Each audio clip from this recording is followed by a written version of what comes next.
Halo semuanya, salam sehat.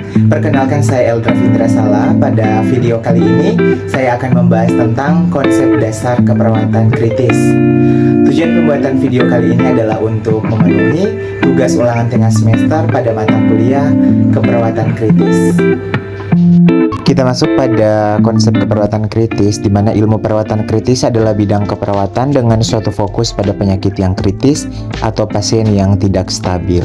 Sedangkan yang dimaksud dengan pasien kritis adalah pasien dengan perburukan patofisiologi yang cepat yang dapat menyebabkan kematian.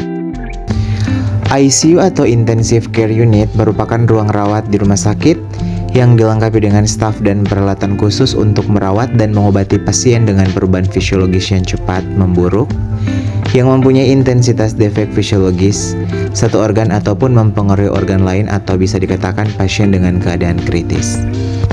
Perawat yang bekerja atau yang bertugas di ruang ICU mempunyai 3 tugas utama, yaitu life support, memonitor keadaan pasien dan perubahan keadaan akibat pengobatan, serta mencegah komplikasi yang mungkin saja terjadi. Prinsip keperawatan kritis.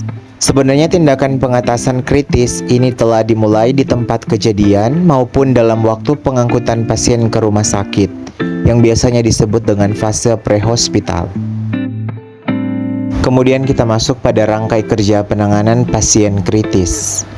Yang pertama yaitu prehospital, meliputi pertolongan pertama pada tempat kejadian, resusitasi kardiak pulmoner, pengobatan gawat darurat, teknik untuk mengevaluasi amannya transportasi dan akses telepon ke pusat.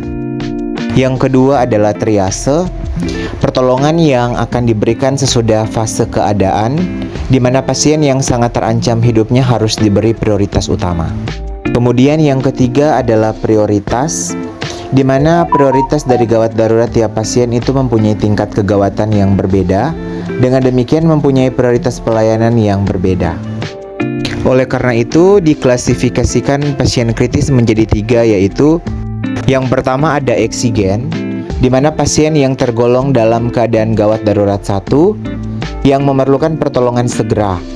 Yang termasuk dalam kelompok ini adalah pasien dengan obstruksi jalan nafas, fibrilasi ventrikel, ventricle tachycardy, dan cardiac arrest. Kemudian yang kedua adalah emergen, yang disebut juga dengan gawat darurat 2 yang memerlukan pertolongan secepat mungkin dalam beberapa menit. Dan yang termasuk dalam kelompok ini adalah myocard infarct, aritmia yang tidak stabil, serta pneumotoraks. Kemudian yang ketiga ada urgent, di mana termasuk dalam gawat darurat 3, di mana waktu pertolongan yang dilakukan lebih panjang dari gawat darurat 2, akan tetapi tetap memerlukan pertolongan yang cepat oleh karena dapat mengancam kehidupan.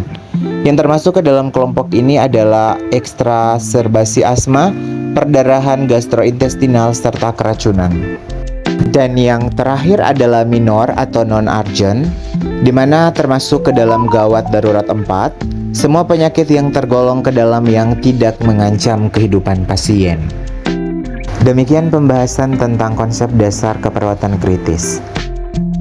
Bagi teman-teman yang mau kuliah di bidang keperawatan, mari bergabung bersama kami di Fakultas Keperawatan Universitas Pembangunan Indonesia.